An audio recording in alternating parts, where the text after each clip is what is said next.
Hay quienes dicen que como es arriba, no es abajo.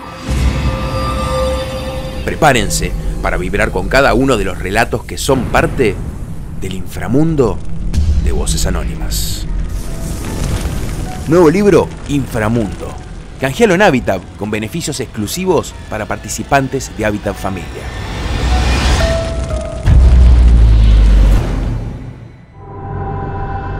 Las leyendas mexicanas son tan atractivas como impresionantes. Y hoy te queremos presentar los casos más terroríficos.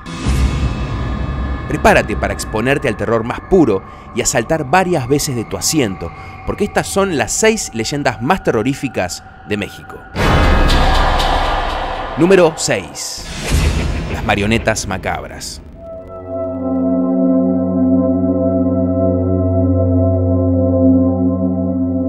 Cuentan que en la década del 70 en Celaya existió un titiritero llamado José Oviedo, apodado el Capi, que tenía el don de reunir a muchísimos niños y alegrarlos con un espectáculo que montaba y que, según cuentan los habitantes de la ciudad, era inigualable.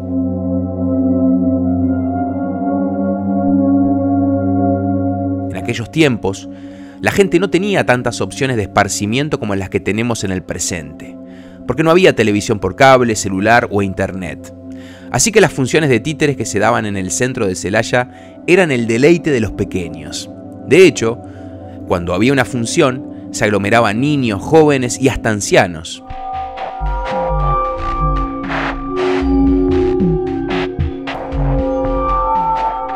El Capi Oviedo era uno de los titiriteros más populares del momento, capaz de cautivar a cualquier audiencia con sus mágicos muñecos que le alegraban la vida a muchos mexicanos. Manipulaba sus 33 marionetas en un pequeño teatro de madera que medía 1,5 metros de altura sobre una tarima adornada con aterciopelados cortinados color bordó. Allí, las marionetas danzaban y actuaban ante un público que abarrotaba la sala ubicada en su propia casa. Una vez terminadas las funciones, el Capi acostumbraba a guardar las marionetas en una caja de madera y a dejarla en una repisa de un salón para, acto seguido, irse a descansar. Así transcurrían sus días, viviendo solo, lejos de sus hijos y con la única compañía de sus queridos amigos inanimados. Hasta que una de esas tantas noches en las que se fue a dormir exhausto y feliz por haberle alegrado la vida a tantas personas, el Capi comenzó a darse cuenta de que en su hogar sucedían cosas muy extrañas. Durante una madrugada, unos sonidos que él conocía perfectamente se dejaron escuchar. Eran pasos de marionetas, los mismos que emitían los muñecos al ser manipulados en el escenario del pequeño teatro. Al principio, el hombre pensó que estaba imaginando cosas y se quedó quieto en la cama hasta que se volvió a dormir. Pero al día siguiente, al levantarse, descubrió que 2 de los muñecos, una pareja compuesta por un hombre y una mujer, estaban acostados sobre el piso, como si hubiesen estado bailando toda la noche fuera de la caja. El titiritero pensó que a lo mejor se le había olvidado guardarlos, aunque la idea era casi absurda porque él siempre guardaba todas las marionetas cuidadosamente dentro de la caja de madera y se fijaba que sus preciados compañeros estuvieran en su lugar. Pocos días después, volvió a suceder algo bastante misterioso. Al finalizar una de sus obras, el Capi colocó cuidadosamente las marionetas en la caja, se aseguró de que estuvieran las 33 en su interior y se fue a dormir. Mientras dormía, el hombre se despertó nuevamente al escuchar los mismos pasos que la vez anterior. Tac, tac, tac. Se oían cada vez más fuerte. Tac, tac, tac. Se oían cada vez más fuerte como si se acercaran a su habitación. Fue en ese preciso instante cuando se le ocurrió mirar por la pequeña endija de 10 centímetros que quedaba entre la puerta y el suelo, y entonces pudo apreciar unas sombras que se movían del otro lado de la habitación. En ese momento, el Capi no tuvo el coraje para levantarse, y solamente atinó a cobijarse y a rezar lo que se acordaba del Padre Nuestro. Al día siguiente, al despertarse, se dio cuenta de que los muñecos no estaban en su caja, sino regados por el piso, como si hubiesen salido y caminado a su gusto. Cuentan en Celaya que luego de este suceso, el Capi decidió llevar a bendecir sus marionetas, para deshacer cualquier maldición que pudieran cargar a cuestas. Así que en la capilla de San Agustín, un padre le dio sus bendiciones y el titiritero siguió haciendo sus funciones como siempre. Hasta que llegó la última función del Capi. Lo que sucedió ese día lo marcó para siempre y cambió el destino de su vida rotundamente. En aquella oportunidad, la sala estaba repleta de niños. Entonces, en determinado momento, mientras el Capi estaba manejando una marioneta que hacía el papel de un juez, sintió una energía muy extraña que envolvía al muñeco. Con el pánico apretándole la garganta, se dio cuenta de que la marioneta comenzaba a girar lentamente su cabeza, hasta quedar dada vuelta a 180 grados.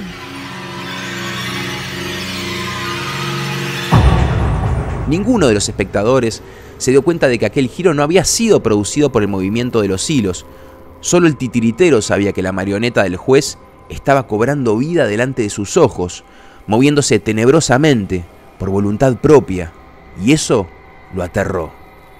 En ese preciso instante, la marioneta del juez le clavó la mirada y apenas una fracción de segundo después comenzó a abrir la boca en una horripilante mueca de burla. El titiritero quedó paralizado, sintiendo como aquella carcajada del muñeco trituraba su entereza. El hombre comenzó a temblar y quedó en estado de shock.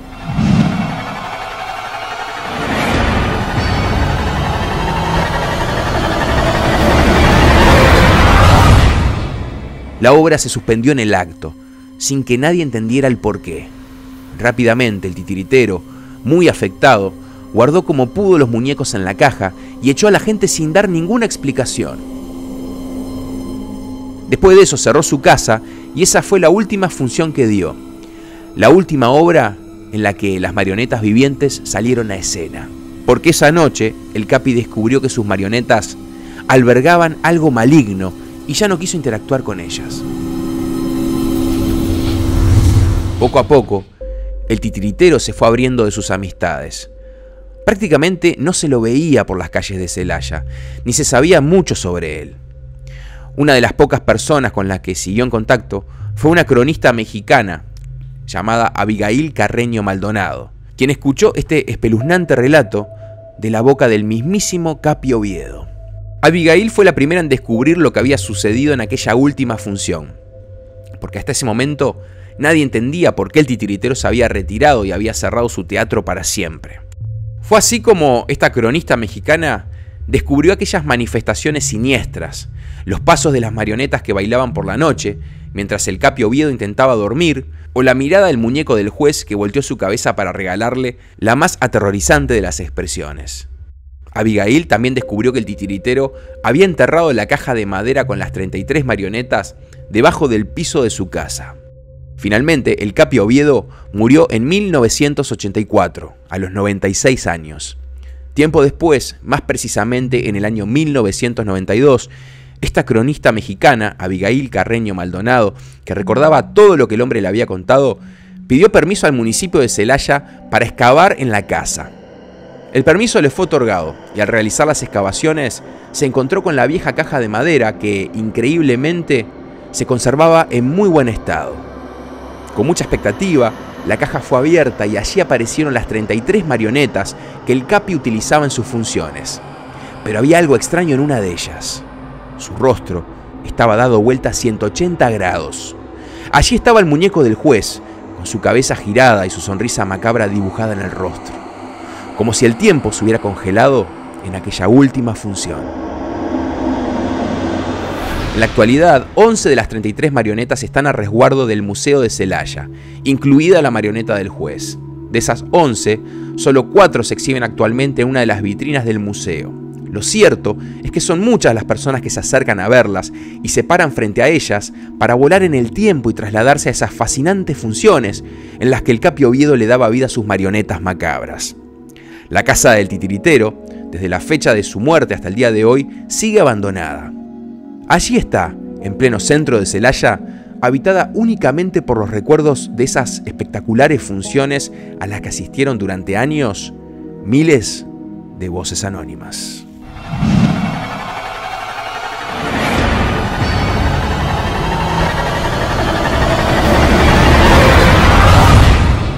Número 5. La tumba de Nachito.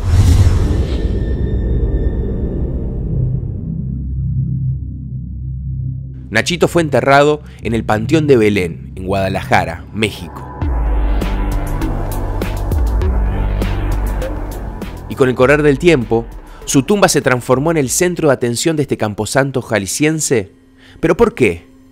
Para entender mejor este caso, debemos remontarnos al pasado y descubrir la historia de un pequeño que vivió rodeado de amor, muy bien cuidado por sus padres, quienes siempre estuvieron a su lado cuidándolo encarecidamente.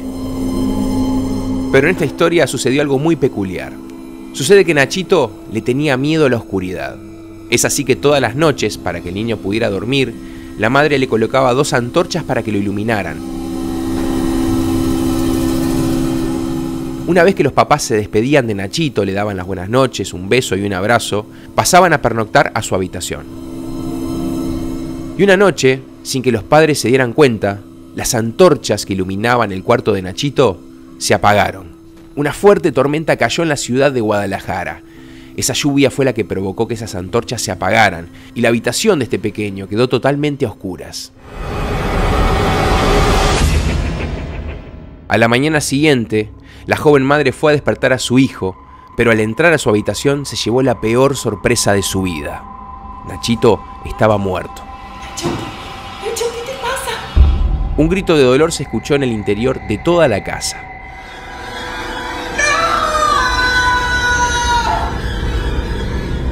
Y horas más tarde, el parte médico informó en su momento que Nachito había muerto a causa de un infarto. Esa misma noche, en la que enterraron el cuerpo de Nachito, el cuidador del cementerio comenzó a hacer su ritual nocturno, es decir, a recorrer cada uno de los pasillos entre las tumbas del camposanto para resguardar el orden del lugar. Mientras caminaba, el hombre escuchó un ruido peculiar que lo inquietó. Era como si alguien estuviese removiendo o escarbando la tierra que estaba sobre una de las tumbas. Al acercarse hasta el sitio de donde provenían esos ruidos, se percató de que posiblemente era la tumba del último sepelio del día, el de Nachito. El velador se dirigió hasta su sepulcro y se llevó una gran sorpresa al ver el ataúd en el exterior y la fosa totalmente vacía. Al abrir el pequeño ataúd, este hombre encontró al niño vestido de blanco, con un crucifijo y un rostro lleno de paz. Inmediatamente el hombre volvió a enterrar el ataúd para que no creyeran que él se quería robar el cadáver. A la noche siguiente, al repetir su turno y hacer nuevamente su recorrido, se encontró con la misma situación. Los ruidos de tierra removida y nuevamente, al acercarse al sepulcro, el ataúd fuera de la fosa.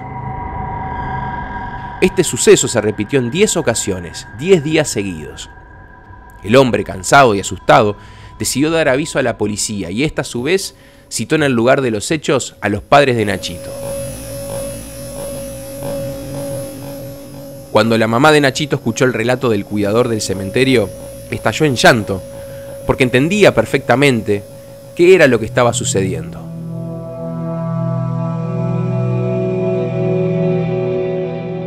Desgraciadamente, el pequeño le tenía miedo a la oscuridad, y por eso ella encendía 2 antorchas antes de que cayera la noche cuando el niño vivía.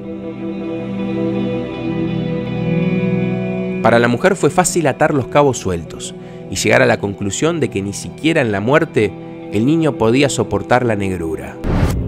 La madre tomó esas manifestaciones como un mensaje de su hijo que de alguna manera le decía: «Mamá, no quiero estar en la tierra porque la tierra es oscura, la misma oscuridad que me mató».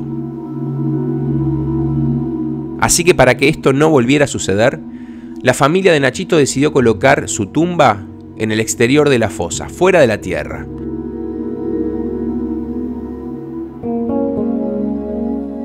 Hoy todos aquellos que vayan a este cementerio pueden ver este ataúd de piedra que tiene una pequeña abertura, una grieta, para que durante el día los rayos del sol ingresen en él. Además, por la noche se colocan 4 antorchas encendidas en cada uno de sus extremos para que el lugar siempre esté iluminado.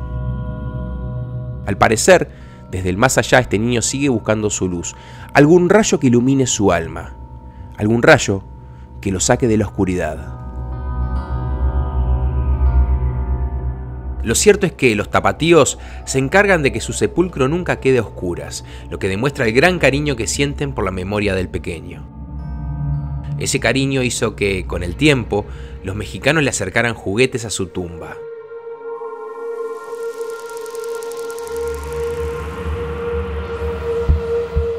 Como puede apreciarse, son muchos los que se acercan al Panteón de Belén para llevarle a Nachito algún juguete u ofrenda. Son más los que conocen su leyenda urbana, pero son pocos los que saben que a Nachito le gusta jugar, especialmente durante las horas de la noche.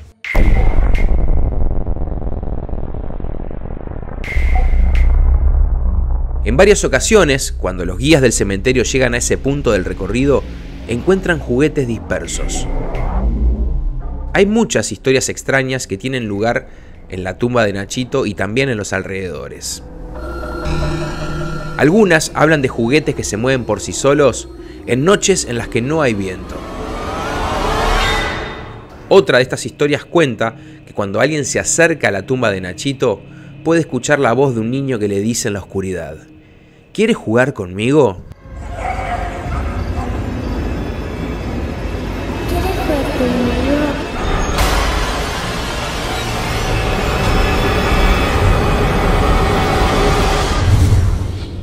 De todas las anécdotas inexplicables que están relacionadas con la tumba de Nachito, la más escalofriante tiene que ver con un globo. Fue una noche durante un recorrido por el cementerio a las 20:30. Uno de los guías estaba paseando con un grupo de turistas cuando de pronto todos vieron un globo metálico que iba flotando hacia el fondo del pasillo. El globo se paseó delante de sus sorprendidas miradas y siguió desplazándose por una de las calles del cementerio hasta perderse de vista. Luego, el globo regresó por sí mismo a la tumba de Nachito. Lo inexplicable de este suceso es que estaba inflado con helio, y eso hace que sea imposible que el globo se mantenga a una determinada altura, porque una vez que se lo suelta, se eleva y se pierde la inmensidad del cielo. Este globo siempre se movió a la misma altura, como si lo transportara un niño, tal vez Nachito, que estaba jugando en el panteón.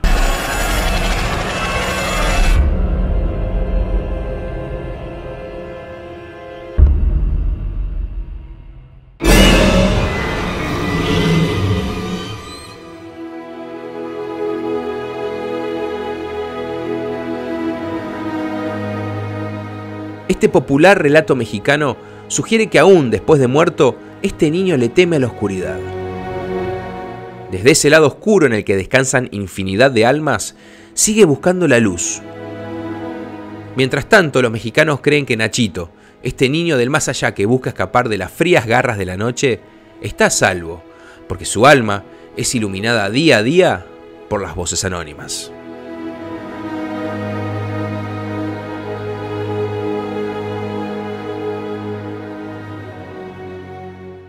Número 4. El autobús fantasma. Nadie en México recuerda a ciencia cierta cuándo fue que ocurrió. Pareciera que inconscientemente los habitantes de la región hubieran querido olvidarse de aquello, haciendo como si nunca hubiera pasado. Pero así fue. Lo más perturbador del caso es que se puede decir que es el mismo suceso el que se encarga de recordárselo a cada uno de los que se animan a parar de noche un autobús en la carretera que va desde la localidad de Ixtapán de la Sal hasta la ciudad de Toluca. Lo que sí se sabe es que pasó hace mucho tiempo, cuando estas dos localidades estaban unidas por una ruta muy peligrosa, una ruta que bordeaba un profundo precipicio, casi vertical, de roca sólida.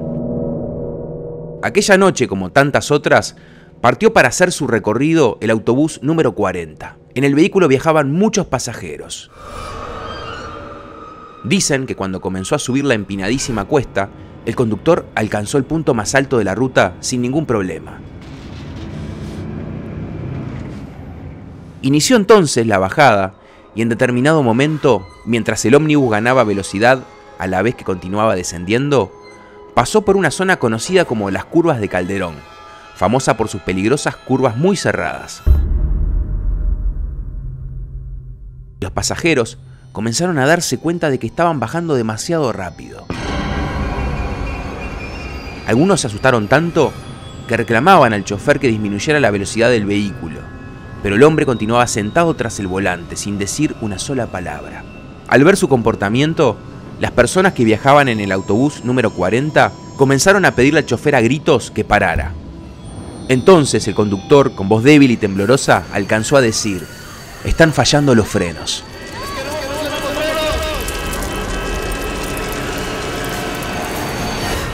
Llegó un momento en que la velocidad era asombrosa y todo parecía indicar que no había manera de evitar la inminente tragedia. En una de las tantas curvas, el conductor perdió definitivamente el control y el autobús cayó al vacío. Muchos murieron instantáneamente por el terrible impacto. Los que sobrevivieron a la caída quedaron malheridos, intentando arrastrarse fuera de los hierros retorcidos. Pero aquella no era una noche de milagros, porque de repente, lo que quedó del autobús se incendió y calcinó a aquellos que habían soportado la caída. Todos murieron. El accidente fue noticia en todo México, pero por poco tiempo, porque la gente del lugar quiso olvidarlo todo, pero ellos no sabían que eso sería casi imposible, ya que comenzarían a suceder algunos acontecimientos muy extraños relacionados con el trágico accidente. Si bien aquel camino ya no es muy transitado, pues existe una nueva autopista, se dice que quien pase de noche por ese lugar y para algún autobús rumbo a Toluca, debe fijarse bien que no tenga el número 40 impreso. Cuentan que todo aquel que se suba a ese ómnibus, que solo pasa durante las horas de la noche, lo primero que notará es que todos los pasajeros van despiertos, sin pestañear siquiera, y nadie habla, hasta los niños van callados. Lo segundo extraño es que un inspector que de golpe subirá al autobús le pedirá los boletos a cada uno de los pasajeros, boletos, menos a quien acaba de subir, boletos, como si directamente no existiera. Boletos. Perdón, el chofer no me dio los boletos.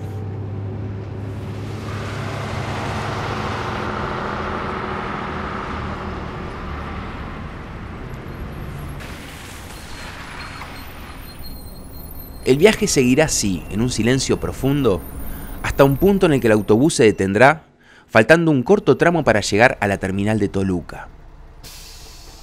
Ocurrirá que, al fin, el chofer hablará, diciendo a quien haya subido que debe bajar en ese mismo momento. Baje ahora y no mire hacia atrás hasta que se cierre la puerta, o jamás dejará este autobús. Bájese y no voltee para atrás.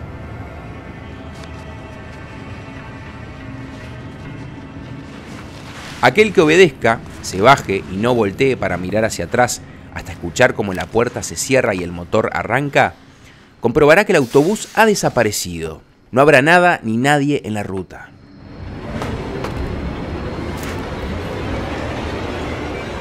No correrán la misma suerte quienes no hagan caso a la advertencia del chofer, porque el que se anima a mirar hacia atrás descubrirá un autobús destrozado e incinerado, muy diferente al que acaba de ver. Y entre los hierros retorcidos verá los esqueletos descarnados, con las mandíbulas completamente abiertas en un grito eterno.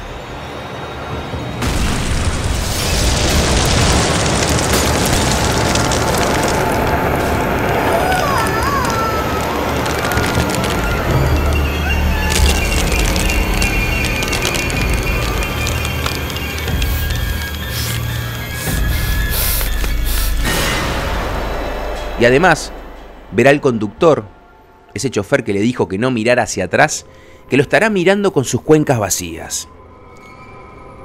La imagen desaparecerá, pero no dejará de perseguir al intrépido pasajero una y otra vez en sus pesadillas, aunque no le quedarán muchas noches en el mundo de los vivos, porque esta leyenda asegura que el desobediente morirá a los pocos días y su espíritu subirá al autobús número 40 para viajar en él por toda la eternidad.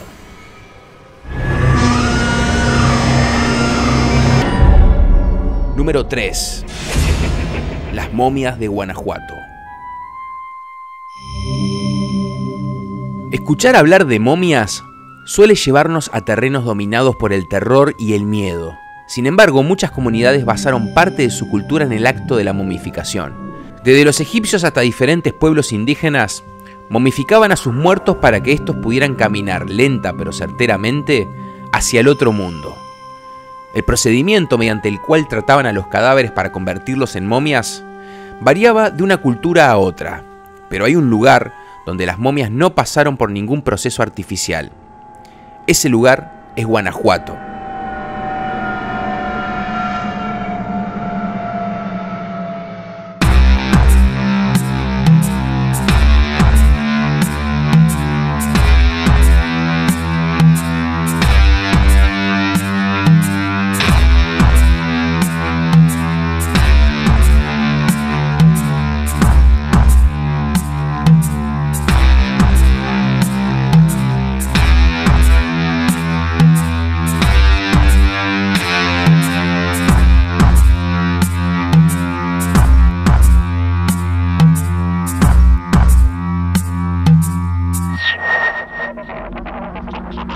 Allí, en Guanajuato, hace ya casi 150 años, se encontró el primer cadáver momificado de manera natural.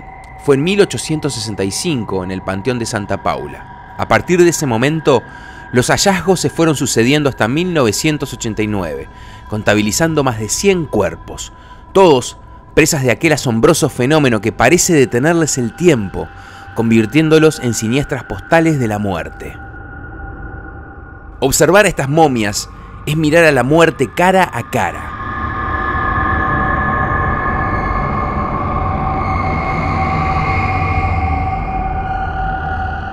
Y si hoy en día no cualquiera se anima a caminar por estos pasillos, cuesta imaginarse lo que se sentiría al hacerlo años atrás, cuando los cuerpos se exhibían sin cristales, sin ningún tipo de protección que los separara de los visitantes.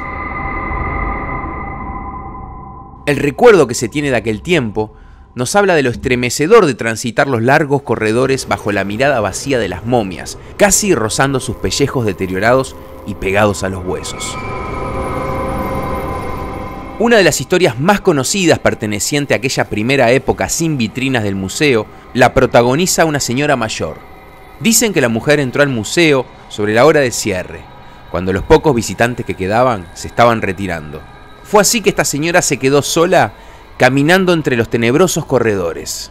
Las momias le inquietaban a cada paso y tenía la sensación de que a medida que se internaba en el museo, los pasillos se hacían más y más fríos, tan gélidos que decidió taparse con el yal negro que traía puesto sobre sus hombros. Y así, envuelta en este yal negro, siguió avanzando hasta que se detuvo frente a una de las momias. Había algo atroz en aquel cadáver, cuyo pellejo muerto lo tenía a centímetros, algo que a la mujer le transmitía un verdadero terror. Sin poder contemplar ni un segundo más a aquella perturbadora momia, le dio la espalda decidida a irse, a desandar el camino por el que había venido. Y entonces sintió un fuerte tirón en su yal. Aseguran que el horror que sintió la mujer al imaginarse a aquel espanto sujetándola del yal con esa mano corrompida por la muerte, le provocó un paro cardíaco fulminante. Cuando la encontraron, también descubrieron a la momia tirada junto a ella, enganchada en su yal negro. Eso era lo que había pasado. La señora había enganchado accidentalmente su yal en la momia, tirando de la tela al querer huir. Se dice que luego de este macabro episodio, esta mujer fue enterrada para que 5 años después su cuerpo momificado fuera retirado de su tumba y expuesto en el museo. La víctima terminó transformada en su peor pesadilla. Se dice que la terrible muerte de la señora, además del deterioro que sufrían las momias, llevaron a las autoridades a colocar las vitrinas de gruesos vidrios que hoy se encuentran en el museo.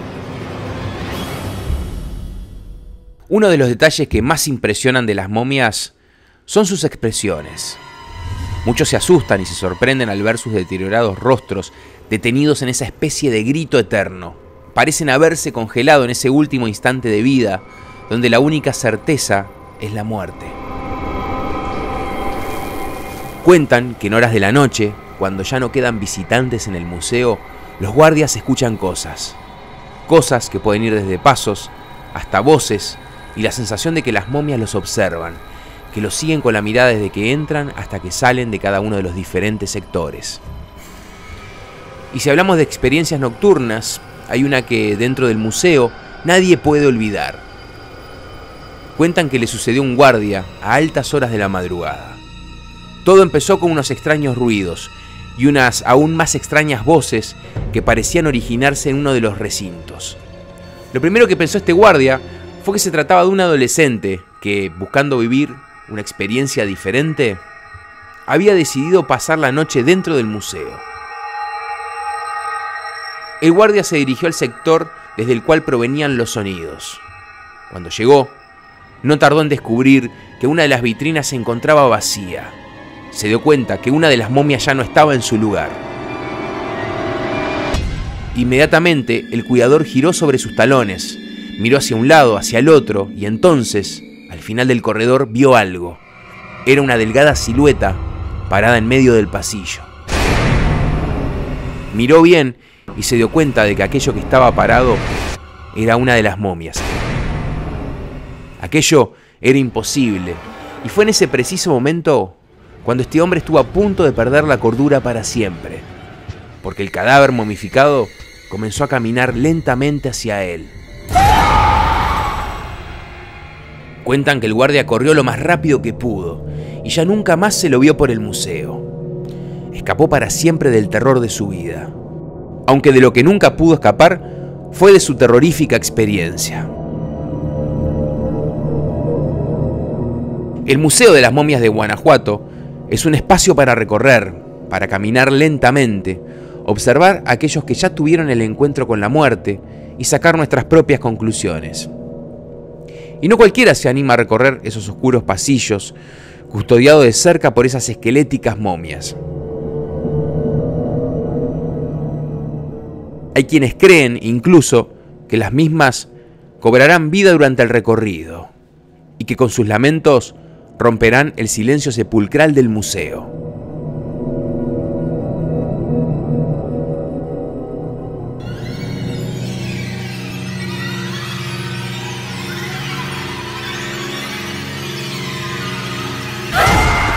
Número 2. La isla de las muñecas. Xochimilco se encuentra al sureste de la capital de México y tiene una superficie de 122 kilómetros cuadrados. Si hay algo característico de Xochimilco, son sus numerosas islas y los oscuros canales que serpentean entre ellas. Entre tantas islas, hay una que es muy especial. Se destaca por su macabro aspecto y por ser, a la vez, una de las islas más tenebrosas del planeta. La llaman la Isla de las Muñecas.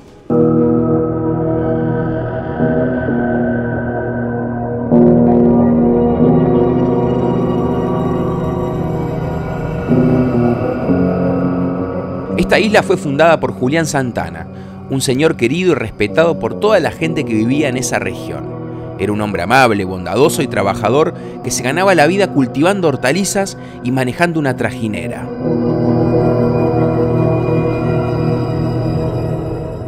Julián vivía en una de las tantas islas de Xochimilco junto a su familia, compuesta por su esposa y su pequeña hija.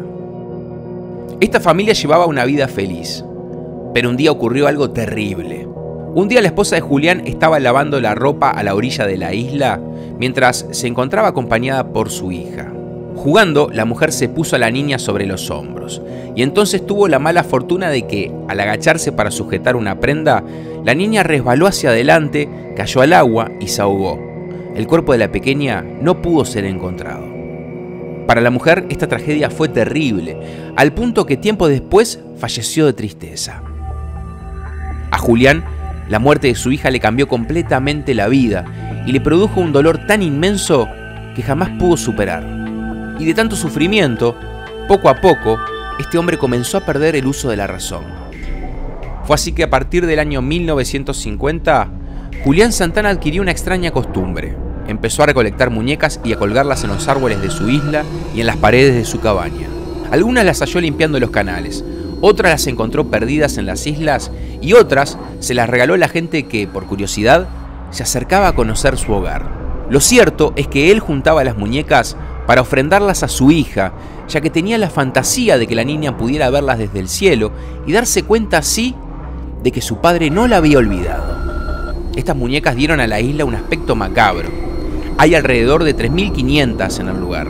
Algunas están desgastadas por el tiempo o descoloradas por el sol, a otras le faltan los ojos o alguna extremidad, y como están colgadas, parecen ahorcadas.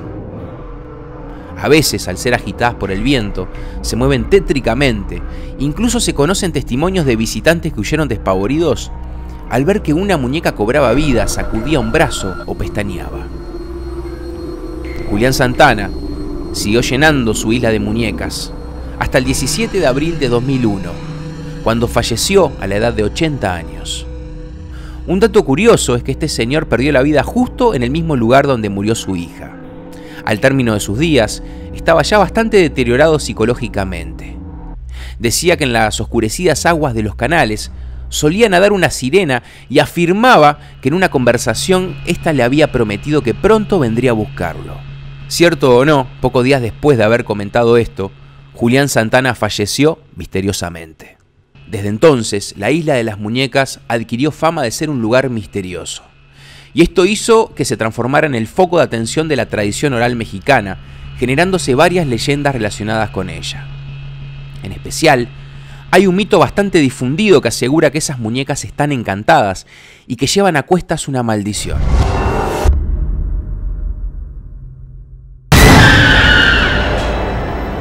La maldición consiste en que nadie puede tocarlas, moverlas o sacarlas de su lugar, porque quienes lo hagan sufrirán algún tipo de accidente.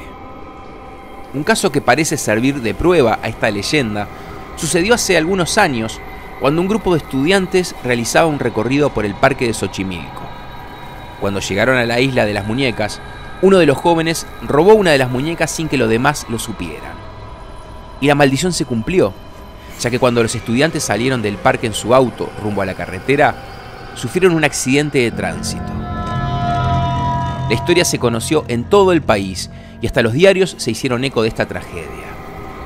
Más impactante todavía es otro caso reciente que tuvo como protagonistas a 3 amigas mexicanas que vivían en México DF. Un día después de salir del colegio, estas 3 amigas se dirigieron a la casa de una de ellas y se pusieron a navegar en internet.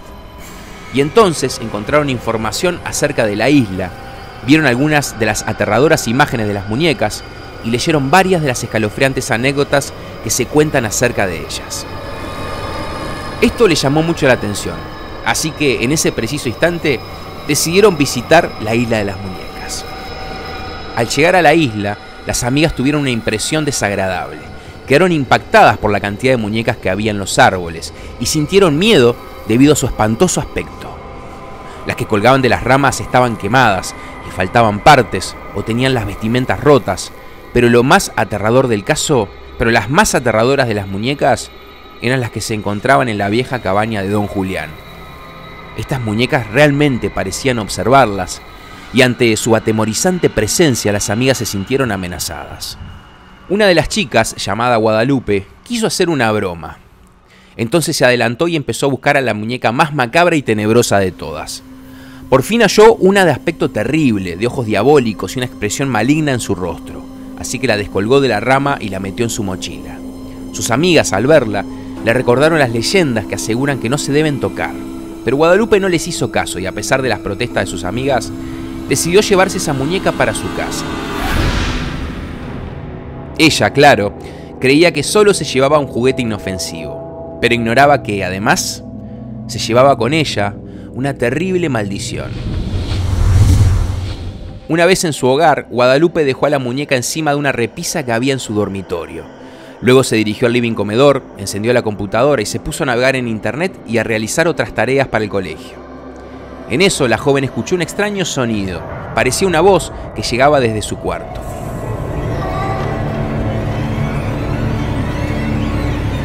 Prestando mayor atención, notó que se trataba de esa especie de voz electrónica que emiten algunas muñecas, aunque no se apreciaba de forma nítida, sino grave, lenta y distorsionada, como si a la muñeca se le estuviera agotando la batería. Muy asustada, Guadalupe se levantó y empezó a caminar hacia su habitación. Y al entrar a su cuarto se acercó a la muñeca, la tomó en sus manos y comenzó a revisarla. Al dar la vuelta, comprobó que, en efecto, tenía un mecanismo que le permitía hablar, pero al abrir la tapa para ver si las baterías seguían funcionando, se llevó una gran sorpresa, ya que allí no habían pilas ni ningún otro tipo de batería. Guadalupe no podía entender qué era lo que estaba pasando. Lo primero que pensó fue que se había equivocado, que había escuchado mal o que estaba tan sugestionada por su reciente visita a la isla de las muñecas que imaginó todo.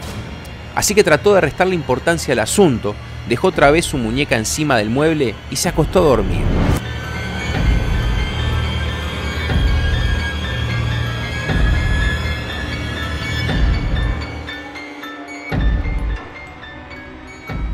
Pero el sueño duró poco, ya que una extraña sensación hizo que la joven se despertara a mitad de la madrugada. Había soñado con el tenebroso aspecto de la muñeca, sus terribles ojos y su maligna expresión, así que se incorporó sobresaltada en la oscuridad y miró hacia la repisa donde la había dejado. El terror que sintió entonces fue espantoso, ya que la muñeca no estaba en el sitio correspondiente. Con el miedo atracado en la garganta, Guadalupe observó hacia todos lados, tratando de encontrar a la muñeca. Y al girar su cabeza hacia el costado la encontró.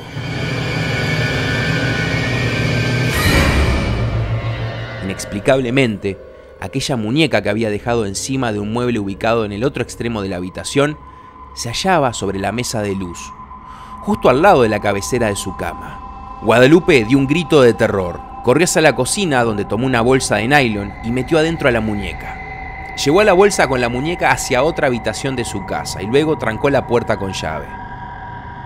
A la mañana siguiente, Guadalupe decidió contactarse con una médium amiga de la familia y le contó todo lo que había sucedido.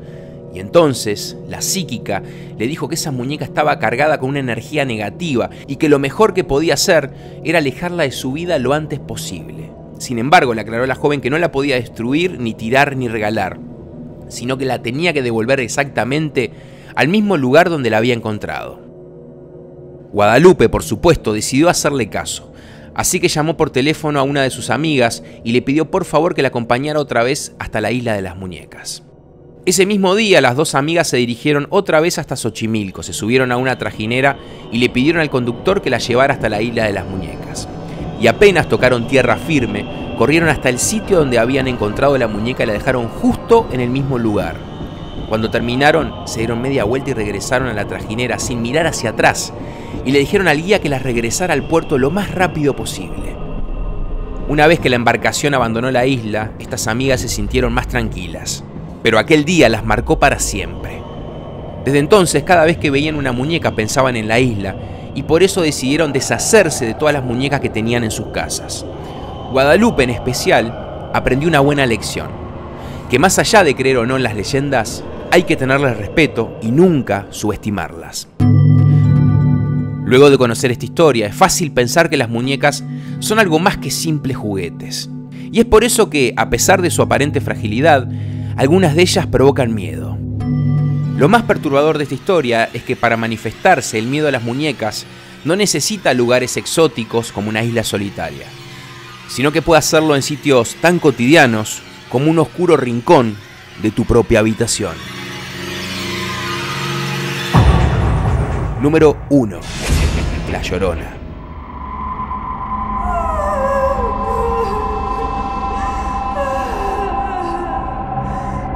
Según cuentan en todo el territorio azteca, sus primeras apariciones tuvieron lugar en México, Tenochtitlan, durante la época de la conquista. Luego del toque de queda a las 11 de la noche, los vecinos se refugiaban en sus casas y en los alrededores de la iglesia de la Plaza Mayor, los habitantes de la zona decían ver a una extraña mujer que transitaba las calles gimiendo. ¡Mis hijos! Cuentan que se trataba de una figura vestida de blanco, extremadamente delgada, que lloraba desconsoladamente lamentándose por sus hijos. Muchos argumentaron en su momento que las raíces de este relato se encontraban en la mitología azteca y que se trataba de una mujer indígena apodada la Malinche, que se había enamorado perdidamente de un conquistador español llamado Hernán Cortés. Un día, él la abandonó y ella enloqueció, matando a sus 3 hijos. Cuentan que los ahogó uno por uno y al tomar conciencia de la atrocidad cometida, decidió terminar con su vida de la misma manera, muriendo ahogada en el río. Una vez muerta, la Malinche llegó al cielo y Dios le preguntó por sus hijos, a lo que ella le respondió que no sabía dónde estaban. Entonces, Dios la castigó por su mentira y la condenó a vagar por la tierra hasta que los encuentre. Desde entonces, Esta mujer deambula por nuestro mundo en procura de sus pequeños, esos a los que ella misma mató.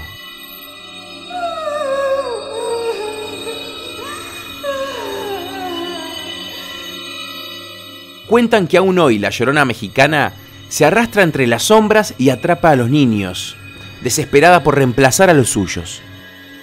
A medida que pasan los años, las décadas y los siglos, su deseo se vuelve más voraz y sus métodos más terroríficos.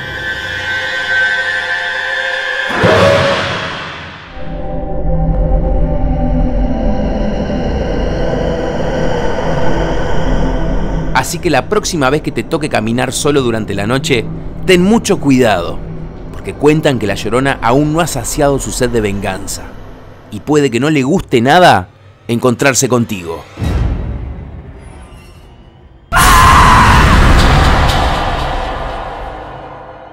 ¿Y tú? ¿Estás de acuerdo con este ranking? ¿Cuál es, según tu criterio, la leyenda más terrorífica de México?